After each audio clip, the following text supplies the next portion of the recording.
Hello everybody, it is Yu-Gi-Oh! 5 here, with another episode of Let's Play, Yu-Gi-Oh! In the Sacred Cards. Right, so we left off last time. I did the first little bit of plot, where I talked to the guy and he told us where to go. So basically, we want to go to the card shop, and we want to see this guy right here. Oh snap, he's Arcana. This is our first, actual, fight. Or duel, if you will. We really don't have that good of cards, but we really don't need that good of cards because he's the first guy. He's not going to be that difficult. Now, this is a shadow game, and what that means is I believe when we lose, it's a game over. So, don't lose. I think it's a game over, and you also lose your ante card. Yeah. I don't know, something like that. It's not fun times. Or maybe I'm thinking of a different game, I don't know. Alright. We don't have really good cards right now. I guess we just want to go, with this. Ah, that's crazy. Okay. Now, we're in, a dark world kind of area. So that means all, dark creatures or something get, or shadow creatures. Yeah, this Mask of Darkness gets, a power boost because we're here. Normally, this guy only has 900, but now he has 1100, which is really good for early on. It's really powerful. Alright, and then we'll attack. Awesome. So he's a good card to keep in your deck early on, especially with all these shadow duels that happen. Oh god, no. Okay, good. Whew. Thought I set that to defense mode. Don't want to do that because you can't attack when you're in defense mode. Bam. Son, take that, loser. Yeah. Turn end, right. Okay, so something I do want to talk about while I'm here. I was going to upload an episode of Mega Man X versus today or yesterday. I don't know when this is going up. This might go up along with the first episode on that same day, or I might just space it out the next day. But regardless, this is going up. So Mega Man X versus gonna be sometime. It might even be the day that this was supposed to go up. So this might be up after Mega Man X versus, but I don't know. Right, turn in. But yeah, I need to edit that, and that'll be great. What else? Okay. Here's kind of a big subject I want to get to right now. So for those of you who don't know if this is a good place for me to talk about it. Because, it's Let's Play, we're supposed to have fun, cheery, happy times. But it's something I do have to mention, at least a little bit. Because I might do a full video on it, I'm not sure yet. But, basically, what I want to talk about is the fact that a content creator by the name of Monty Oum passed away 2 days ago. From when I'm recording this. We got Dark Magician for beating Arcana, by the way, and a locator card. I believe a locator card, I'm not totally sure. But, I think it was a locator card we got. We couldn't save him. Oh, and then this guy named Merrick taking over his body, or whatever, his mind. Anyway, Monty Oum, right. I know this might be, kind of a sensitive subject for some people, because Monty was a good guy. He was a great guy, great creator. The reason why I bring this up is because I don't know.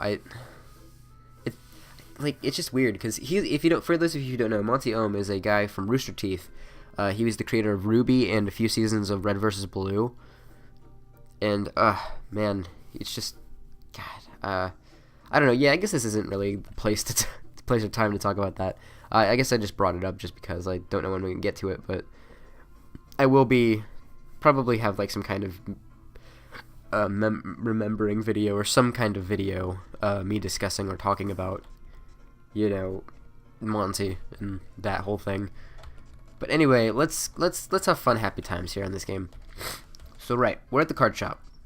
If you look at our money on the top right, you can see we have 10,736 domino. So yeah, this means we can buy cards. Now card prices are determined on a few things. They're determined on how rare the card is, attack, defense. Defense needs to be a really big thing for this game. Not that we'll be using it all that much, but if a card has a high defense, it's usually like really expensive. And to be fair, like not a lot of cards in this game are really expensive as far as money goes. They're expensive as far as the bottom right. You can see cost. That's how expensive things are. Like, you know, I went through this last episode with your like duelist level, I believe it's called, or whatever. Like that's, or duelist points or something like that. You have to have that many. We have, let me check real quick. Stats. We have 85, so we can get anything that has a cost of 85 or less. So let's look around here. See, this guy has freaking 161, but you can like play it right off the bat, along with this one, which is 183, and it's like, I believe we can make it up to like, by the end of the game, if you don't grind at all, you probably end with like 185 or something like that, you know. But there are some cards in here. The audio seems kind of glitchy to me. I mean, I'm listening to it and it's a little weird. But yeah, this place will get better cards as we progress through the game. I don't think it has anything down here for now. Yeah, no. Alright, so let's continue on. We want to head to Clock Tower Square. Next we want to go... I think we can actually go up here next. No, we can't. I lied. I think I know where to go, but first I want to save. It's always nice to save frequently. And this game runs really fast, so the run button is pretty good. Just go places. I also have this game cartridge, so like on the cartridge for my Game Boy Micro. It's pretty fun times. I don't really play that version that much, but I probably will. I don't know. Oh yeah, Yugi's here. Right. Okay, this is important. Yugi only appears in the shop on very special occasions, and I believe you can get a really good card from him. I don't remember what it is, but I know like there are specific times in the game where you have to like duel a specific opponent at a specific time to get a card that you can't get otherwise. And yeah, Yugi's one of them. But again, I don't know what card he has that we want, so we'll just play him just because. I don't feel like I missed anything in the last episode as far as explaining like the basic rules goes. I might have. If anything, you guys can pick it up from watching me play the game. Obviously. Let's go. Yeah, let's sacrifice the penguin bro over here. Play this Morphin. Or Morinfin. I don't know. Some of these names are just weird. Oh, and by the way, all of the cards like that you play right here, they are real Yu-Gi-Oh cards, but nobody like plays them because they're so crap. I mean, Muka Muka, which is the card right here, is pretty good in like the real game because he has an effect in the actual game, which is pretty good, but in here he doesn't have an effect. That's kind of what I was saying in the first episode about how some cards are different between versions. So, ooh, Muyan Curry, let's get that all over me. Right, Muka Muka, sending you out. But yeah, Yugi has really crap cards right now. He should not be too difficult to take out. 1550, we have exactly enough to win. Wow, that was pretty perfect. Alright, dual victory. Deck capacity increased by 5, 2,000 domino. Beaver Warrior, not bad. 183 is really expensive cost to put in our deck because 1,200 attack and 1,500 defense. Dang, son. But, okay, you win, Yu-Gi-Oh! 5. I should have expected it. I'll have to fortify my deck some more. I think if we look here, yeah, your duelist level does go up quite a bit. When you beat a duelist, duelist, I think it goes up by 1 or by 2. I think it actually went up by 2 there. So right, what do we want to do? We can come in here and you can actually duel this machine right here, and you'll be dueling your own deck. It's a good way to just practice. If you don't think your deck's strong enough. Do I have to face these 3 guys? I don't think I do. Trying to think of where I have to go next. I think I actually might have to fight those three guys. Let me check. Here, no, Bakura's just there. Nothing important. Yeah, I think I have to fight those guys. Yeah. Because Rex won't duel us until we get a good amount of locator cards. Right, yeah. So these are the zombie punks. We gotta beat them, all three of them. And then we can face our real opponent. Alright. Let's see. What do I want to use here? We want to play this. Bring this guy out. Attack. Good. This game will get pretty strategic later on. I don't know more. I don't know. Yeah, it'll just get more strategic later on, so just leave it at that for now. Ah, they were matched.